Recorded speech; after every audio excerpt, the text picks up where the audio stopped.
Dios les bendiga a cada uno de los que reciben esta palabra a lo largo y ancho de la faz de la tierra. Les saludamos en este día continuando con la enseñanza del libro de Apocalipsis que empezamos la semana pasada. Recuerde que dijimos que el libro de Apocalipsis es el único libro profético del Nuevo Testamento. Dijimos que la quinta parte de la Biblia, una quinta parte de la Biblia es profecía, pero la tercera parte de toda la profecía bíblica está en el libro de Apocalipsis. Los que leen el libro de Apocalipsis son bienaventurados, que significa 3 veces bendito. Dice la palabra bienaventurados el que lee, pero no solamente los que leen. Apocalipsis 1:3 también son bienaventurados los que oyen, y sobre todo los que guardan, los que ponen por obra las palabras de la profecía de este libro. ¿Y cuál es la razón? Porque el tiempo está cerca. Basta con echar una ojeada a lo que está sucediendo a lo largo y ancho de la faz de la tierra, a lo que está sucediendo a lo largo de las naciones, desde África hasta Sudamérica, en Asia, aquí en Europa, amén, en América. Y tenemos que reconocer que el cielo y la tierra ha de pasar, pero la palabra de nuestro Dios no pasará. Vamos a continuar. La semana pasada quedamos aquí en el capítulo 1, cuando Juan tuvo una visión de nuestro Señor Jesucristo. Dijimos que Juan había sido desterrado a la isla de Patmos. ¿Por qué causa? Por causa de la palabra de Dios y del testimonio de Jesucristo. Cuando tú sufres, hermano, cuando tú sufres, hermana, hay una causa, amén. Y esa causa es el amor que hay en tu corazón hacia el Señor Jesucristo y hacia la palabra de Dios. Y el apóstol Pedro dice que si sufrimos por el Señor, somos bienaventurados, somos bendecidos, porque eso es señal de que el glorioso Espíritu de Dios reposa sobre nosotros. Yo nunca he visto a un lobo atacando a las ovejas de papel. Jamás. Los lobos atacan a las ovejas verdaderas.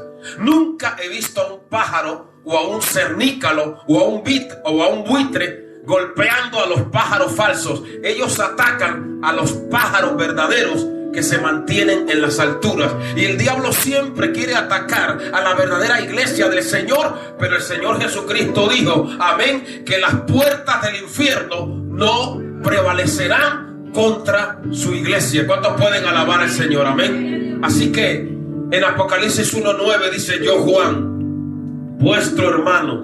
La semana pasada dijimos que hoy en día hay una glotonería, hay un hambre por los títulos, pero el mayor título que uno puede tener es ser un hijo de Dios, ser hermano y ser hermana. Hay personas que pueden tener todos los títulos de la tierra, pero le falta el principal título, que es el título de hermano. Amén. Porque cuando yo digo soy tu hermano, significa yo te guardo la espalda, yo te ayudo, yo te protejo, yo nunca voy a tratar de destruirte. Amén. Por eso Pablo dijo: guardaos de los falsos hermanos. Amén. Que Dios nos guarde. ¿Cuántos pueden bendecir al Señor? Juan era un hermano, aparte de ser apóstol, y era copartícipe en 3 cosas. La tribulación. Yo expliqué que la palabra tribulación nos está hablando de sufrimiento, de dolor, pero también habla de, amén, del reino y la paciencia. Nadie puede entrar al reino si no pasa por la tribulación. Pueden tomar asiento. Bendecido el nombre maravilloso del Señor. Y él dice que estaba en la isla de Patmos por causa de la palabra de Dios y el testimonio de Jesucristo. ¿Y cómo estaba Juan en la isla de Patmos? Él estaba deprimido. Él estaba pensando que de alguna manera Dios no lo podía sacar de allí. Él estaba pensando en quitarse la vida o en tirarse por un precipicio. No, él dice: yo estaba en el Espíritu. Cuando más fuertes sean las batallas, iglesia, cuando más fuerte sea la lucha, más hay que acercarnos a la presencia de Dios. Más hay que caminar cerca del Espíritu Santo. Porque cuando uno vive en el Espíritu, no hay destierro, hermano. A uno lo pueden desterrar de cualquier cosa. ¿Qué dijo Pablo? ¿Quién nos separará del amor de Dios? Ni lo alto, ni lo bajo, ni lo presente, ni lo porvenir. Amén. Hermano, ni la muerte, ni la vida, ni ninguna cosa creada nos puede separar del amor de Dios, que es en Cristo Jesús. Y el Señor dijo: yo estoy con vosotros todos los días hasta el fin del mundo. Nos pueden desterrar físicamente, pero espiritualmente siempre estaremos en la presencia de Dios. ¿Cuántos pueden bendecir al Señor, hermano? A su nombre sea la gloria. Amén. Y entonces Juan, estando en el Espíritu, dice que él oyó una gran voz como de trompeta. Dijimos que esa voz será la voz que hablará a los muertos en Cristo, que están en los sepulcros. Y Juan 5 dice que oirán su voz y saldrán de los sepulcros. Esa voz de trompeta hablará a la iglesia en el rapto de la iglesia. Primero los Tesalonicenses capítulo 4. Y los que vivimos seremos arrebatados en las nubes, y así estaremos siempre con el Señor. Pero no solamente oyó la voz de Dios como una voz de trompeta, sino que esa voz era una voz inteligible, se entendía. ¿Y qué decía? Yo soy el alfa y la omega.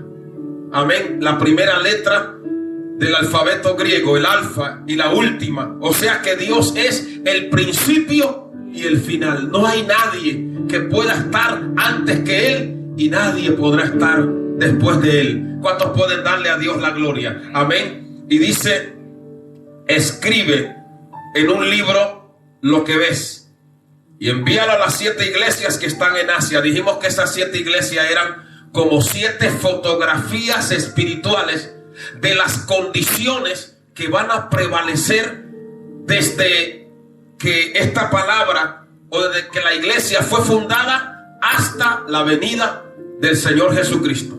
Luego lo vamos a ver. Él dice: me volví para ver la voz que hablaba conmigo, y vuelto vi 7 candeleros de oro. Esos candeleros dijimos que representan a la iglesia. Jesús dijo en Juan 8: yo soy la luz del mundo.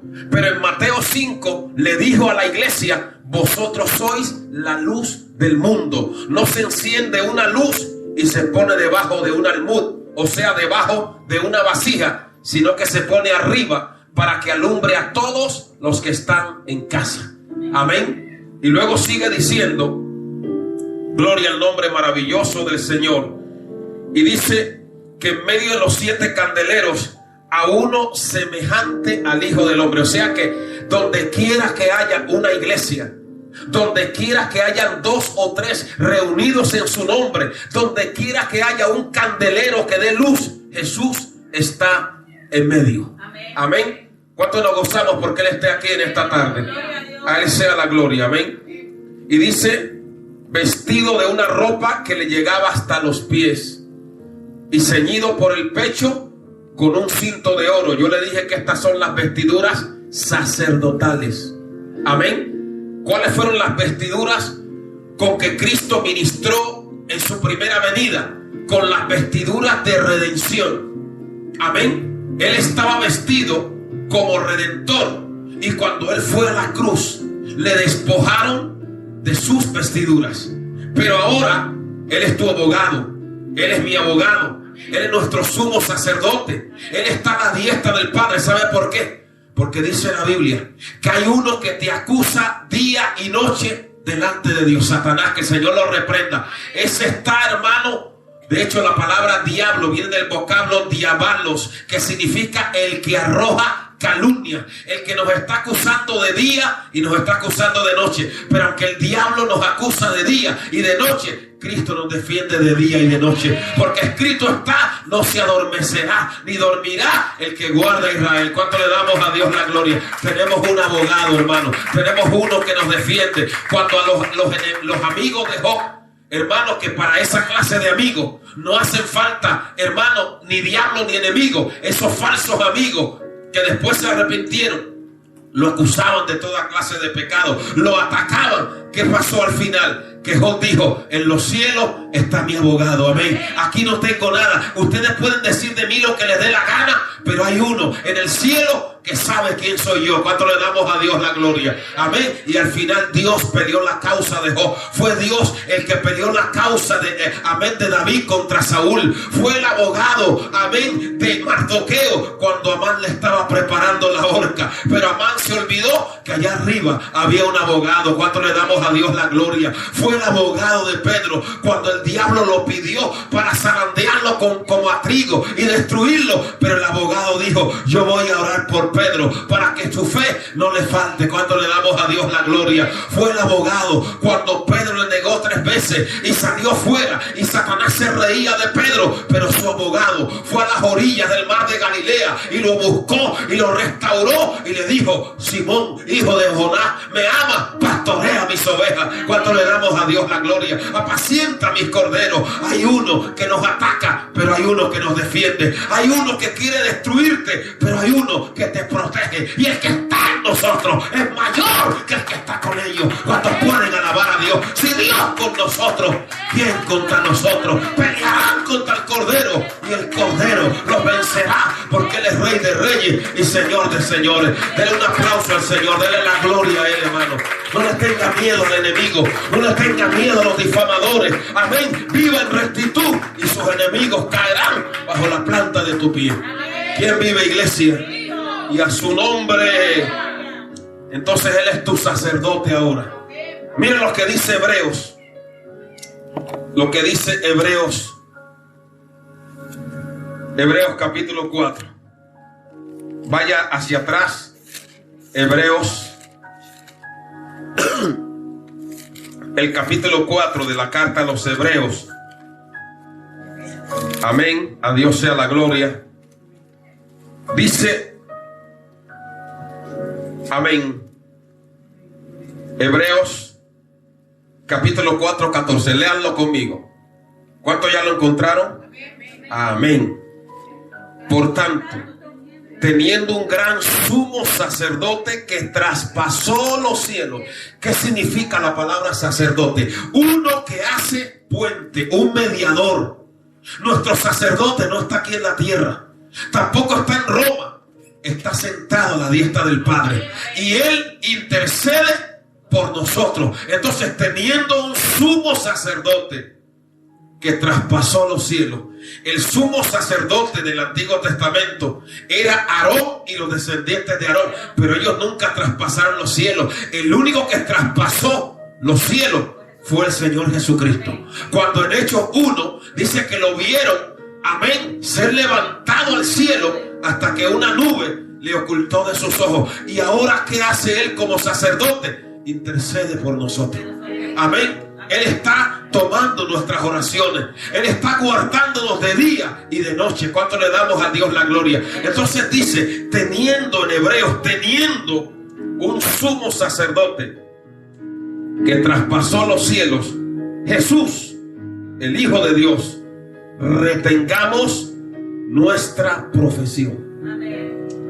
Porque no tenemos, verso 15, léalo, un sumo sacerdote que no pueda compadecerse de nuestras debilidades, sino uno que fue tentado en todo según nuestra semejanza, pero sin pecado. Y dice, acerquémonos pues confiadamente al trono de la gracia para alcanzar misericordia y hallar gracia para el oportuno socorro. No se goza por ese sumo sacerdote que usted tiene. ¿Cuánto le damos a Dios la gloria? No se goza por ese ser que está peleando sus batallas, que no lo va a dejar, que no lo va a desamparar. ¿Cuánto le damos a Dios la gloria? Por ese sumo sacerdote que cuando usted está débil, Él está derramando fortaleza. Que cuando usted está caído, Él lo levanta. Que cuando usted está desnudo, Él lo viste. Que cuando usted le falla, Él lo perdona. Él es tu sumo sacerdote.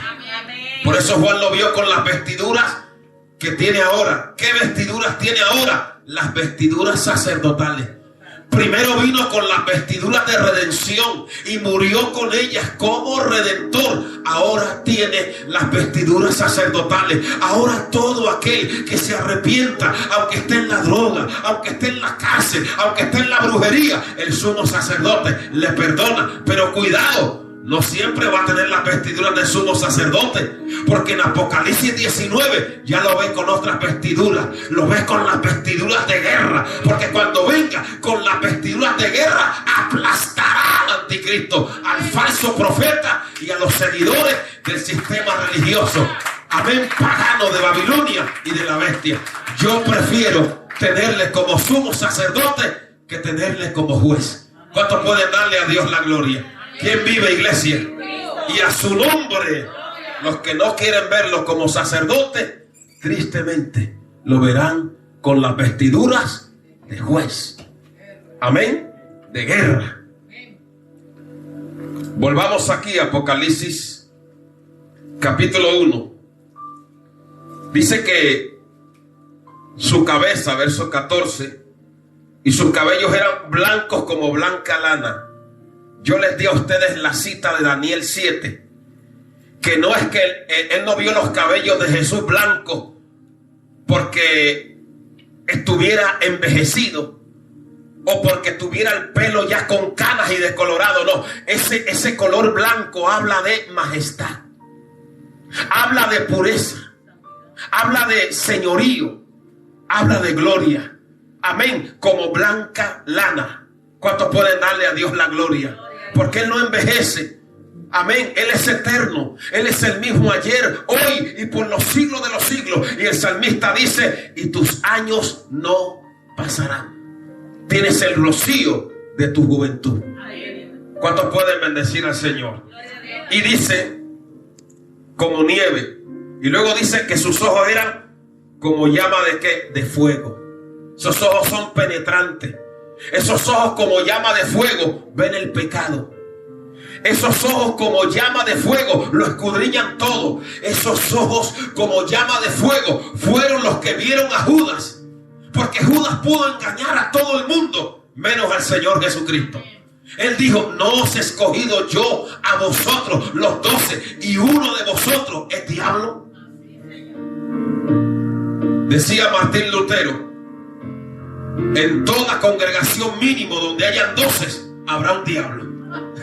¿Cuántos pueden darle a una diabla? ¿Cuánto le damos a Dios la gloria? Entonces, él sabía quién era Judas y le dio su oportunidad. Y él sabía que Judas lo iba a vender. Amén. Y gloria a Dios, porque si Pedro se llega a enterar que Judas iba a vender a Cristo en la última cena, Judas no sale vivo de ese lugar. ¿Cuántos pueden darle a Dios la gloria? Amén. ¿Quién vive, iglesia? Y a su nombre. Esos ojos como llama de fuego ven nuestro dolor, ven nuestro sufrimiento. Esos ojos como llama de fuego detectan los planes que Satanás está urdiendo, maquinando contra nosotros, y los deshacen con el poder de su gloria. ¿Cuántos pueden darle a Dios la gloria? Amén. Y no solamente describe sus ojos, ahora nos dice: y sus pies eran semejantes al bronce bruñido. El bronce bruñido es el bronce que ha sido pasado por el fuego. Eso nos está hablando. El bronce en la palabra es símbolo de juicio. Eso nos está hablando de que con sus pies, lo que sus ojos como llama de fuego ven como incorrecto y no se corrige, sus pies como bronce bruñido lo aplastan, como aplastará a sus enemigos y al diablo bajo la planta de su pie. ¿Cuántos pueden darle a Dios la gloria? Amén. Y dice la palabra: refulgente como en un horno. Primero dijo que su voz era como de trompeta, pero ahora dice que su voz era como estruendo de muchas aguas. Yo no sé, aquellos que han estado cerca cuando el mar golpea, amén, los acantilados y golpea la tierra. Pues cuando Juan estaba desterrado en la isla de Patmos Y Juan cada atardecer o cada amanecer oía el ruido de las olas, pero esta voz que oyó ahora era más poderosa que las olas del mar Egeo. Era la voz del que creó los cielos y la tierra. Era la voz del Alfa y la Omega. Era la voz del Redentor. Y él dice: traedme las cataratas del Niágara, traedme las cataratas de Iguazú, traedme las de África, y ninguna catarata, o unídmelas todas, pero ninguna será tan poderosa como la voz que yo oí, la voz poderosa, ungida del Hijo del Hombre, como estruendo de muchas aguas. Oh, cuánto le damos a Dios la gloria. Una voz terrible, hermano. Qué tremendo será cuando Él hable a las naciones, cuando Él hable a los rebeldes. Se derretirán ante el poder de esa voz, hermano. Oh, a Dios sea la gloria. Y sigue diciendo, aleluya: tenía en su diestra 7 estrellas. Amén. Déjeme decirle que hay gente que dice: pero ¿y qué significan esas 7 estrellas? Aquí está la respuesta. Miren lo que dice el versículo 20. Léalo conmigo. El misterio de las 7 estrellas que has visto en mi diestra y de los 7 candeleros de oro. Las 7 estrellas son ¿quiénes? Los ángeles de las 7 iglesias. ¿A quiénes son esos ángeles de las 7 iglesias? Son los pastores. Porque la palabra ángel significa mensajero. Hay gente que aborrece al verdadero pastor. Los falsos, los que quieren subir trepando y hacerse pastores, aborrecen a los verdaderos y hasta los difaman y los degradan. Pero Dios los ve como estrellas. Amén. Porque brillan en las manos de Dios, porque Dios las sostiene. De hecho, en Daniel capítulo 12, vaya conmigo a Daniel para que usted vea quiénes son esas estrellas. Daniel capítulo 12, Cristo vive para siempre. Daniel, el capítulo 12 de Daniel. Amén. Daniel capítulo 12. Sea glorificado el nombre maravilloso del Señor. En la revelación que Dios le dio al profeta Daniel, en Daniel capítulo 12, lean conmigo desde el versículo 1. En aquel tiempo se levantará Miguel, el gran príncipe que está de parte de los hijos de tu pueblo, y será tiempo de angustia, cual nunca fue desde que hubo gente hasta entonces. Pero en aquel tiempo será libertado tu pueblo, los que se hallan escritos en el libro, y muchos de los que duermen en el polvo de la tierra serán despertados, unos para vida eterna, otros para vergüenza y confusión perpetua. Y oiga bien, los entendidos resplandecerán como el resplandor del firmamento, y los que enseñan la justicia a la multitud como las estrellas a perpetua eternidad. ¿A quién se compara con estrellas? A los que enseñan la justicia, a los siervos de Dios. Amén. A los hombres que Dios le ha dado un ministerio, a las mujeres, se les compara con estrellas, como aquella estrella que guió a los sabios al pesebre. Estos hombres son escogidos por Dios para guiar al rebaño hacia la presencia del Señor. Amén. Y Dios los tiene en su diestra. Amén. Volvamos ahí a Apocalipsis capítulo 1. Entonces nos dice en el 16: tenía en su diestra 7 estrellas. Qué lindo saber que el Señor lo tiene a uno en sus manos. Amén. Y dice: de su boca salió una espada aguda de 2 filos. ¿A qué espada se refiere? Se refiere a su palabra. En Hebreos 4:12 dice que la palabra de Dios es viva y eficaz y es más cortante que una espada de doble filo. Con esa espada que sale de su boca fue que cuando él estaba en el desierto y vino Satanás a tentarle y a decirle: si eres hijo de Dios, dile a estas piedras que conviertan el pan. Con esa espada fue que él le dijo: vete de mí, Satanás, porque escrito está: no tentarás al Señor tu Dios. Con esa espada fue que le dijo a Satanás: no solo de pan vivirá el hombre, sino de toda palabra que sale de la boca de Dios. Con esa espada fue que él reprendía a los demonios. Dice que con la palabra de autoridad echaba fuera a los demonios. Y con esa espada que sale de su boca es que él quebrantará a sus enemigos. Esa palabra espada que aparece allí en el griego es rompaia o rompaina. Y hay otra espada que aparece en Efesios 6 que se llama macaira. Es lo parecido a un machete. Y la macaira que aparece en Efesios era la espada corta que usaba el soldado para defenderse. Pero la que aparece aquí, que sale de la boca de Jesús, no era la espada que se usaba para defenderse, sino para atacar. Amén. Esta espada es una espada de ataque, porque uno tiene que aprender a defenderse con la palabra, pero también tiene que aprender a confesar la palabra y a quebrantar con la palabra el poder del enemigo. ¿Cuánto le damos a Dios la gloria? Escrito está, porque cuando el diablo viene y empieza, hermano, con su diablura, hay que reprenderlo con la palabra y someterlo en el nombre poderoso de Jesús. Amén. ¿Quién vive, iglesia? Y a su nombre poderoso, el nombre de Cristo. Y dice que su rostro era como el sol. Hermano, ¿qué y quién de la naturaleza podría vivir sin el sol? Sin el sol no habría vida. Nosotros sin Cristo estaríamos muertos. Lo que nos da vida a nosotros es el sol de su presencia, de su gracia. Por eso el profeta Malaquías, vaya al Antiguo Testamento, Malaquías capítulo 4, poderoso el nombre del Señor. Malaquías, el capítulo 4, comparó a Jesús. Malaquías capítulo 4, versículo 1 y 2, léanlo. Porque he aquí viene el día, ardiente como un horno, y todos los soberbios y los que hacen maldad serán estopa, porque aquel día vendrá y los abrazará, ha dicho Jehová de los ejércitos, y no les dejará ni raíz ni rama. Y mire, más a vosotros, léalo conmigo, más a vosotros, los que teméis mi nombre, nacerá el sol de justicia, y en sus alas traerá salvación. Su rostro era como el sol. Amén.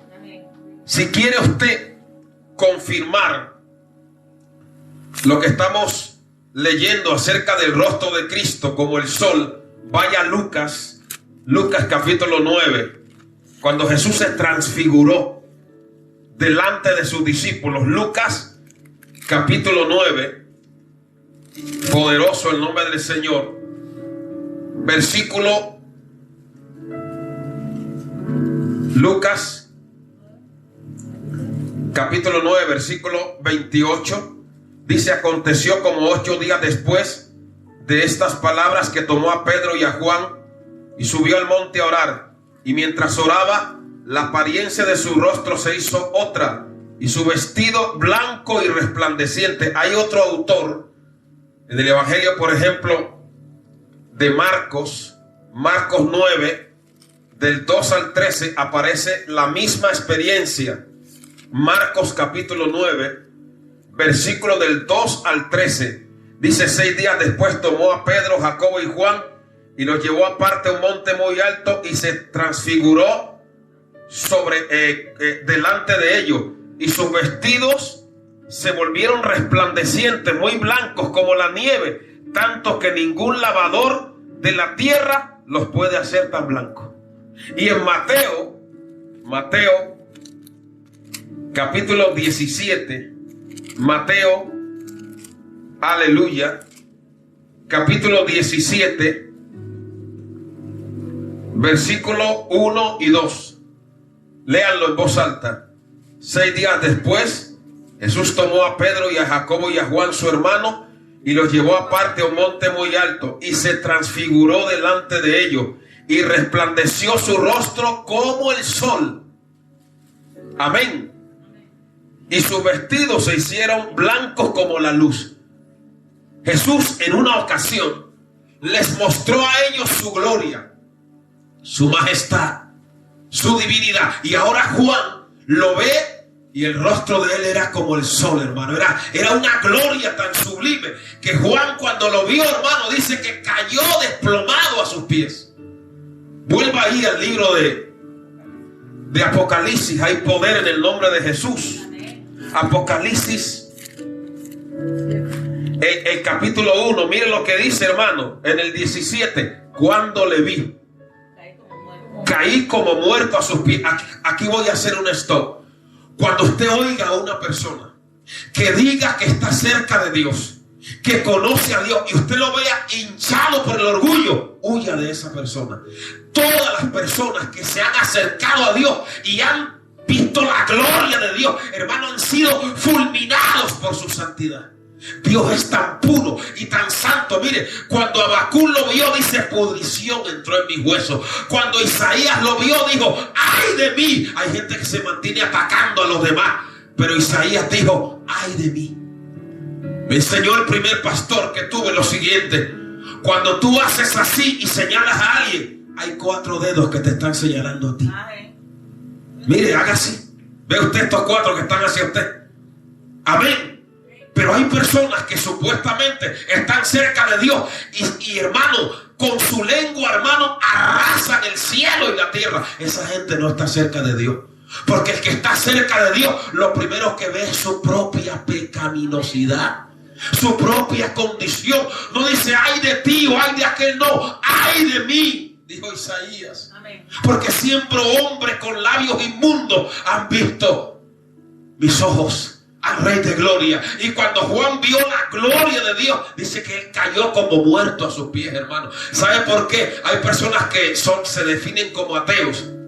Si yo viera a Jesucristo, si yo viera al Señor, mire, si el Señor ahora le diera por poner su pie y mostrar su gloria aquí en esta isla, toda la isla moriría, porque nos fulminaría con su santidad. Por eso Él envió a su Hijo y el Verbo se encarnó y se hizo hombre y vimos su gloria, gloria como el unigénito del Padre. Pero cuando llegue la hora, la única manera de ver la gloria de Dios es a través de Jesucristo. Amén. Amén. Que te conozcan a ti, el único Dios verdadero, y a Jesucristo, a quien has enviado. Muéstranos al Padre, le dijo Felipe, y dijo: el que me ha visto a mí ha visto al Padre. ¿Cuántos pueden darle a Dios la gloria? Recuerde, cuanto uno más se mira al espejo, más manchas se ve.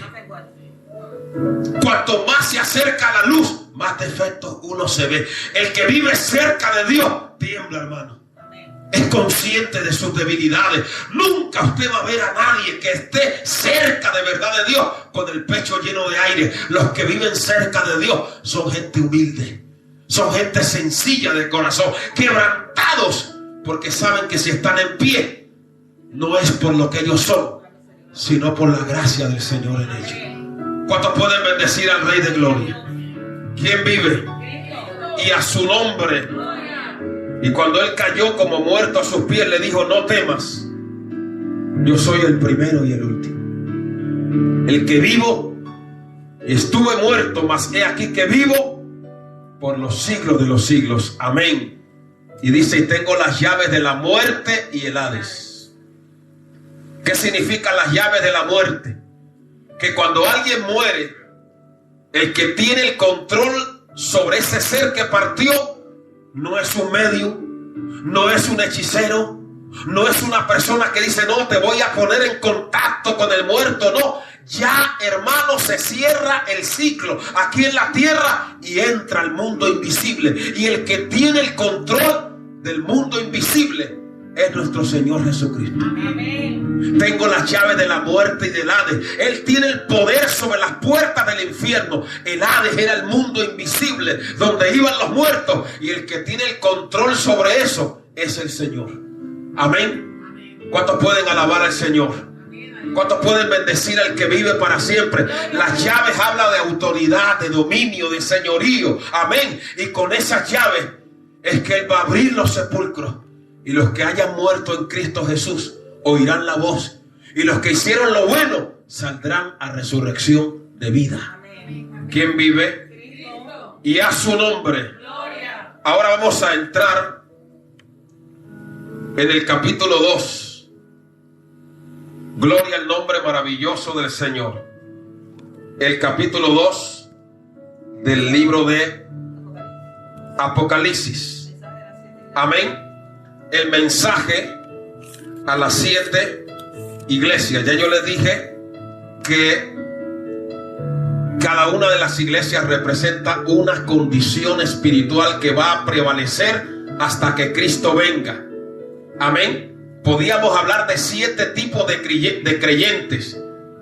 El primer mensaje dice, y déjeme decirle que el número 7 en la Biblia representa la plenitud o la perfección. Recuerde que el Señor creó el universo en 7 días.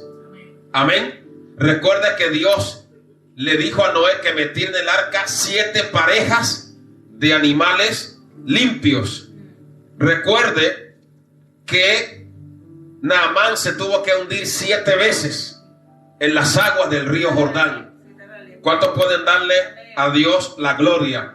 Recuerde que en el sueño que tuvo Faraón, él vio 7 vacas gordas y 7 vacas flacas.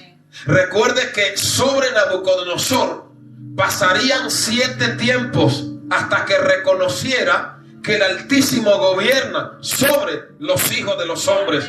Recuerde también, bendecido el nombre maravilloso de nuestro Dios, que el número 7 se repite mucho en el libro de Apocalipsis. 7 ángeles, 7 copas, 7 iglesias, 7 estrellas, 7 trompetas. ¿Cuántos? Pues los 7 espíritus de Dios, que habla de la plenitud del Espíritu Santo. Amén. Entonces la iglesia de Éfeso es el primer mensaje y dice: escribe al ángel de la iglesia en Éfeso. El mensaje iba dirigido al ángel de la iglesia porque Dios reconoce el ministerio que él ha establecido, y también para la iglesia. Amén.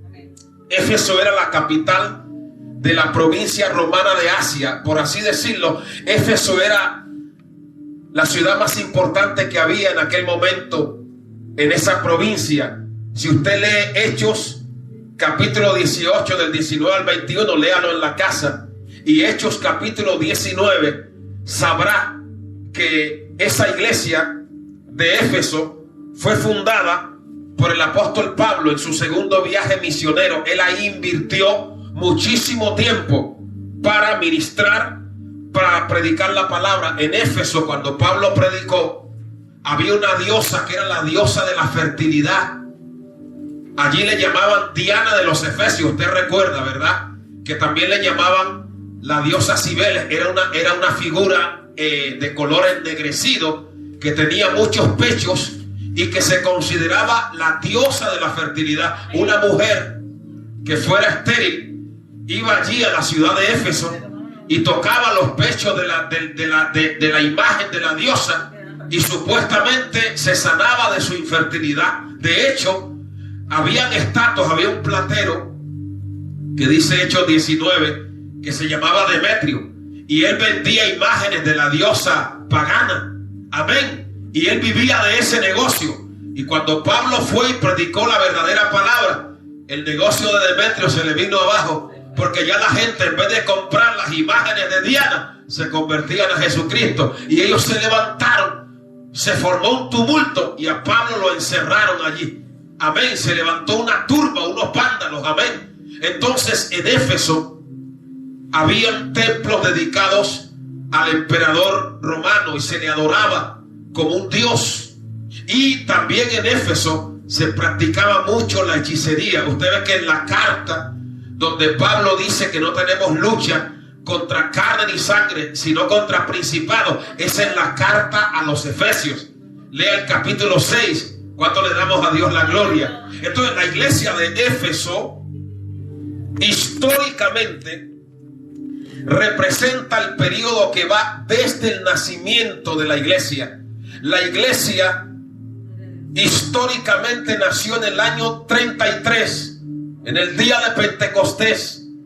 Amén. la iglesia de Éfeso abarca desde el año 33 hasta el año 100.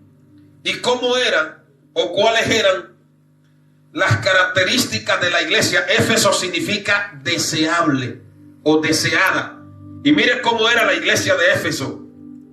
Escribe al ángel de la iglesia de Éfeso: el que tiene las 7 estrellas en su diestra, el que anda en medio de los 7 candeleros. Ya le dije que las estrellas son los pastores, los candeleros son las iglesias.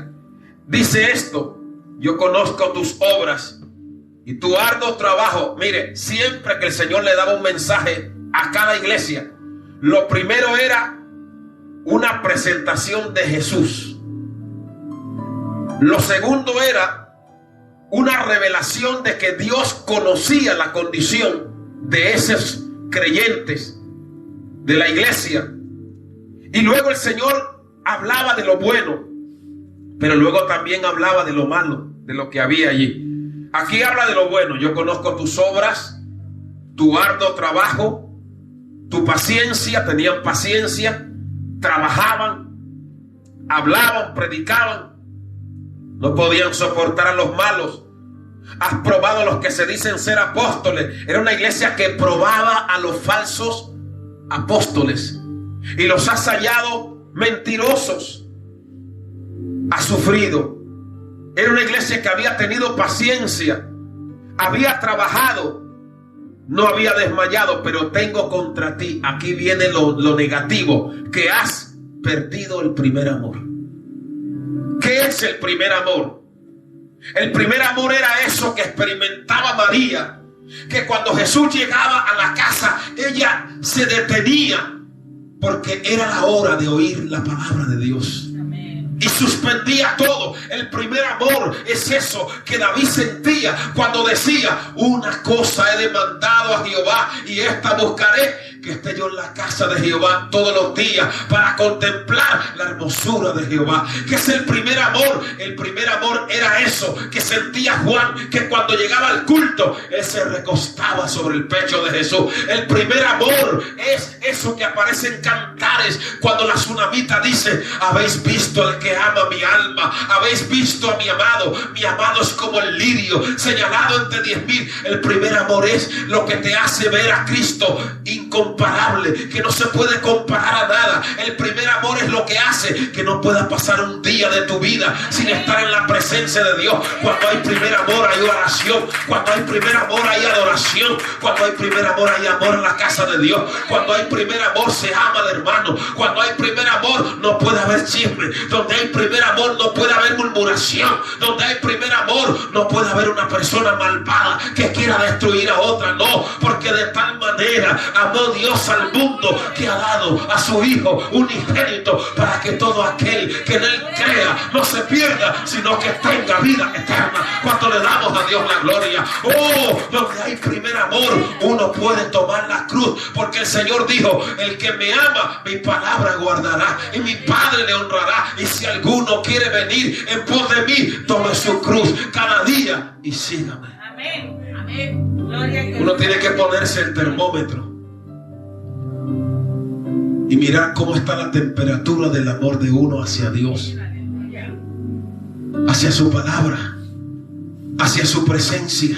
Mire, donde hay primer amor, como el que tenía Moisés, que él estaba en el desierto, pero él se construyó un tabernáculo donde él entraba, y aunque murmuraban contra él, ahí la Shekinah de Jehová descendía. Mire, hermano, donde hay primer amor, es como ese amor tan grande que tenía Ruth por Noemí, que le dijo: no me pidas que te deje, porque no te dejaré. Tu pueblo será mi pueblo y tu Dios será mi Dios. Eso es el primer amor. El primer amor a la palabra, el primer amor a la obediencia. El primer amor es lo que hace que uno se mantenga apartado del pecado. Y aunque el enemigo lo tiente, uno dice: lo podría hacer, pero mayor es el amor que tengo hacia Jesucristo. Y por amor a Cristo renuncio a cualquier cosa. ¿Cuántos pueden bendecir al Señor? Denle un aplauso al Rey de Gloria. Dígale: Señor, ayúdame a no perder el primer amor. Ayúdame a vivir enamorado de Jesucristo. Hoy en día hay personas que están más enamoradas de un puesto en la iglesia, de un cargo, que de Jesucristo. Amén. Como si eso lo fuera a salvar. ¿Cuántos pueden alabar al Señor? Pero uno tiene que estar enamorado de Jesús. Amén. Y las demás cosas van a venir por añadidura. Amén. Pero hay los que se enamoran de las añadiduras. Oh, ¿cuánto podemos darle a Dios la gloria? Y el día que les den la añadidura, las cuelgan allí en el salón de la casa. La pastora no sé qué. Pastor no sé qué, el reverendísimo. Hermano, eso no tiene valor delante de Dios. Lo que vale es el ser hijo de Dios, el ser hija de Dios y el ser fiel hasta la muerte, para que Él nos dé la corona de la vida. Éfeso representa al creyente que ha perdido el primer amor, aunque tiene muchísimas cosas buenas. ¿Cuál es el consejo? Recuerda, por tanto, de dónde has caído y arrepiéntete, dice el Señor. Si no, vendré, gloria a Dios, y haz las primeras obras. Pues si no, vendré pronto a ti y quitaré tu candelero de su lugar, si no te hubieres arrepentido. Amén. Amén. Hoy por hoy, cuando usted visita el lugar donde estuvo la ciudad de Éfeso, ahí no hay nada, solo ruinas. Donde se pierde el primer amor, lo que quedan son las ruinas del pasado. Amén. Usted va a ver cuando estudiemos las 7 iglesias, que las 2 únicas iglesias que el Señor no encuentra nada malo en ellas es la iglesia de Esmirna, que representa a la iglesia perseguida, y la iglesia de Filadelfia, que representa a la iglesia que se mantiene en un avivamiento constante. Las otras 5 siempre las va a reprender por algo. Gloria a Dios. Vamos a continuar. Bendecido el nombre del Señor. Todavía nos quedan algunos minutos. Y dice aquí en Apocalipsis capítulo 2, versículo 6, hablando a la iglesia de Éfeso: pero tienes esto, que aborrecen las obras de los nicolaitas, las cuales yo también aborrezco.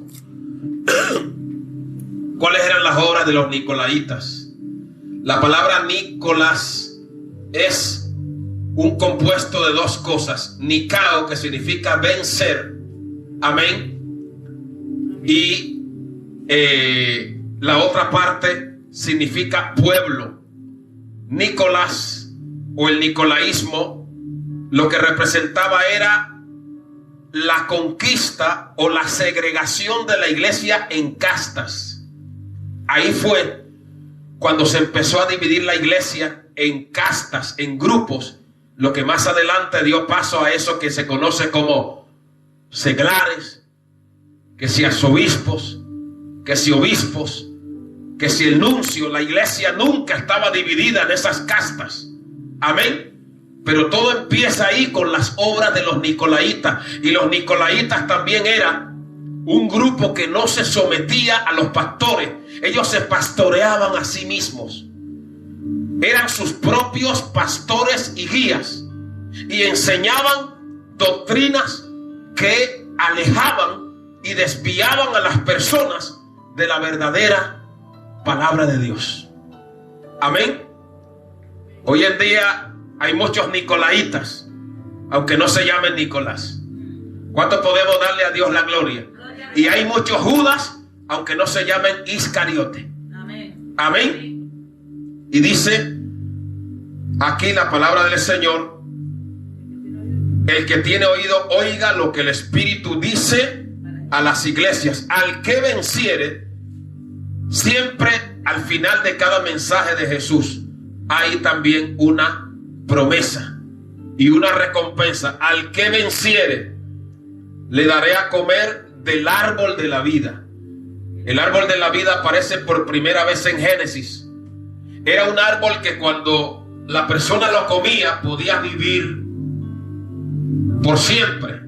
Representaba la inmortalidad, y Dios lo colocó en el huerto para probar la obediencia del primer Adán. Pero cuando Adán cayó y pecó, amén, porque comió del árbol de la ciencia, y ahora Dios dijo: hay que sacarlo del huerto, no sea que el pecado coma del árbol de la vida y viva para siempre. ¿Cuándo va a volver a aparecer el árbol de la vida? Al final de este estudio de Apocalipsis vamos a ver de nuevo el árbol de la vida, y dice que produce 12 frutos, uno cada mes, y que las hojas de ese árbol van a ser ¿para qué? Para la sanidad de las naciones. O sea que los que seamos tenidos por fieles vamos a comer del árbol de la vida, que está en el paraíso de Dios. ¿Cuánto le damos a Dios la gloria? Amén. Si Adán hubiera comido del árbol de la vida, hermano, lo tendríamos por aquí paseándose por las calles, porque se hubiera convertido en un pecador eterno, y no digamos de Caín. Por eso Dios tuvo que poner un ángel con una espada de fuego para guardar el camino al árbol de la vida. Por eso cuando Jesús vino, una espada traspasó su propia alma, porque esa espada representaba el juicio que nos iba a abrir de nuevo el camino para entrar al árbol y comer del árbol de la vida. ¿Cuántos pueden darle a Dios la gloria? Amén. ¿Quién vive, iglesia?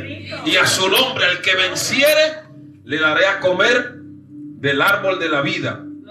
Bendito el nombre maravilloso del Señor, el cual está en medio del paraíso de Dios. Aquí viene el segundo mensaje, el mensaje a la iglesia de Esmirna. Esmirna representa el periodo histórico que va desde el año 100 hasta el año 313.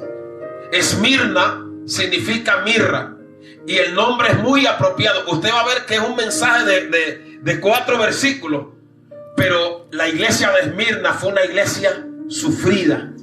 Así como la mirra en el Antiguo Testamento era machacada y era triturada, pero después que era triturada salía una fragancia exquisita. Así la iglesia de Esmirna fue perseguida y torturada, pero cuanto más los perseguían, más exhalaban el perfume de la gloria de Dios. El pastor de la iglesia de Esmirna se llamaba Policarpo.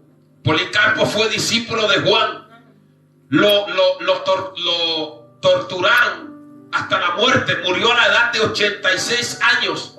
Y Policarpo, cuando lo torturaron y lo estaban martirizando, le dijeron: la única forma de escapar es que maldigas a Cristo y reniegues de la fe. Y con lágrimas en los ojos, Policarpo dijo: 86 años le he servido y no me ha hecho sino bienes. No maldeciré ni blasfemaré contra él. Amén. Lo asesinaron en un solo día. En Esmirna mataron a 1800 creyentes. Después mataron a 500 más. Amén. Por eso a esta iglesia el Señor le dice: sé fiel hasta la muerte, hasta que entregues tu vida, que yo te daré la corona de la vida. Amén. En Esmirna no era fácil ser fiel. Los hermanos que amaban a Cristo perdían los trabajos, eran señalados como herejes. ¿Y sabes quiénes eran los que los señalaban? Los falsos judíos. Los falsos hermanos los señalaban, los echaban de su trabajo, les quitaban el empleo y los perseguían. Pero miren lo que el Señor le dice a la iglesia de Esmirna: bendecido sea que representa la iglesia perseguida. Escribe al ángel de la iglesia de Esmirna. Le dije que el pastor era el anciano Policarpo, el primero y el postrero, el que estuvo muerto y vivió, o sea Jesús. Se presenta a sí mismo. Yo conozco tus obras y tu tribulación y tu pobreza. Eran hermanos que no tenían recursos materiales.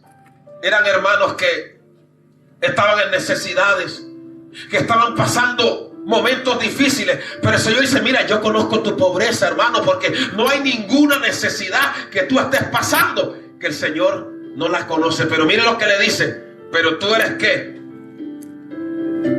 Pero tú eres rico. Amén. Le dice el Señor: yo conozco tus obras y tu tribulación, y entre paréntesis le pone: pero tú eres rico. Hermana, eres rica. Hermano, eres rico. Somos ricos en Cristo Jesús. Amén. Y dice: y la blasfemia de los que se dicen ser judíos y no lo son, sino sinagoga de Satanás. Habían unos que se cubrían de gloria y eran los peores enemigos de los creyentes que había en Esmirna. Buscaban la manera de destruirlos, hermanos. ¿Cuánto podemos darle a Dios la gloria? Y luego el Señor le dice: no temas en nada de lo que vas a padecer. He aquí el diablo echará a alguno de vosotros en la cárcel. ¿Qué revelación? Los hombres creían que eran ellos los que los encarcelaban, pero ¿quién estaba detrás de ellos? El diablo, que tomaba la mente. Siempre que alguien blasfema y te intenta destruir, está siendo manipulado por el enemigo. No te estás enfrentando a carne ni sangre, sino contra principados y huestes espirituales de maldad que operan a través de esa persona. ¿Cuántos lo entienden? Fue el diablo el que le puso en la mente a los hermanos de José que lo echaran en la cisterna. Amén. Fue el diablo que le puso en la mente, amén, a Acab y a Jezabel que le quitaran la viña de Nabot. Poder en el nombre de Jesús, hermano. Y entonces dice: he aquí el diablo echará a alguno de vosotros en la cárcel para que seáis probados. Y tendréis tribulación por 10 días. Estamos llegando al final. Esos 10 días se referían a 10 días intensos de tribulación que la iglesia iba a tener. Pero también se referían a las 10 a los 10 periodos que se llamaron los periodos de las persecuciones imperiales. Fueron 10 periodos donde algunos césares romanos persiguieron a los cristianos: Decio, Valerio, Diocleciano, Trajano, amén, Domiciano. Persiguieron a los cristianos. Pueden representar los 10 periodos de persecuciones que vinieron sobre la iglesia. Hermano, se cree que 500 millones, cerca de 500,000 creyentes, quiero decir, o más, fueron martirizados en aquel tiempo. Pero la sangre de la iglesia, la sangre de los mártires, es la semilla de la iglesia. Cuanto más los perseguían, más se multiplicaban, más crecían. ¿Cuántos pueden bendecir el nombre del Señor? Y luego dice: sé fiel hasta la muerte y yo te daré la corona de la vida. En la ciudad de Esmirna había un grupo en la parte de arriba, porque la ciudad estaba edificada cerca de una colina, de un monte que se llamaba el monte Pagus. Y allá había una corona de árboles tan lindos, hermanos, que le llamaban la corona de Esmirna. Y también cuando alguien vencía en alguna causa, le daban una corona de ramas de pino o de perejil o de laureles. Pero el Señor dice: no, al que venciere yo le daré, no una corona que se marchita con el tiempo, con los años, sino con los días, con las horas, sino la corona de la vida. Amén. La vida que yo le voy a dar será su propia corona. ¿Cuántos pueden darle a Dios la gloria? Y terminamos. Bendecido sea el Cordero de Dios. Amén. Y dice, hablándole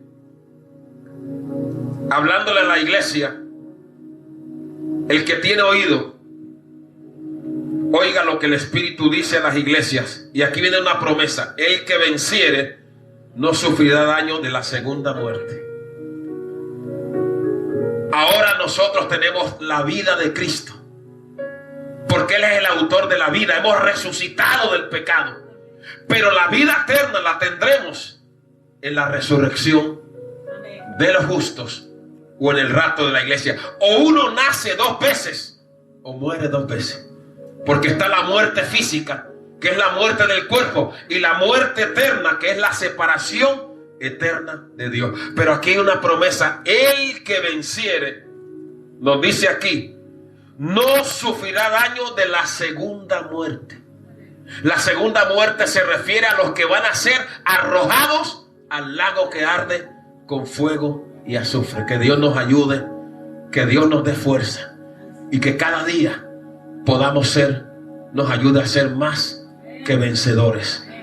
Continuaremos esta enseñanza. Póngase de pie. Padre, te adoramos. Te bendecimos en el nombre de Jesús. Te damos gracias, Señor, por tu palabra. Te damos gracias, Señor, por el reconocimiento. Te damos gracias, Señor, por el honor que te mereces, porque tuya es la gloria, tuyo es el reino, el reconocimiento. Te pedimos que tú nos hagas más que vencedores. Te pedimos que tú nos des fuerzas, que nos hagas fieles hasta la muerte. Que no haya nada que nos haga retroceder ni volver atrás. Bendice a los que están oyendo esta palabra. Al que está enfermo, sánalo en este momento. Levanta al que está desanimado, al que está caído. Y oh Dios, fortalece nuestras manos para la batalla, nuestros dedos para la guerra. Que no haya nada ni nadie que nos haga volver atrás.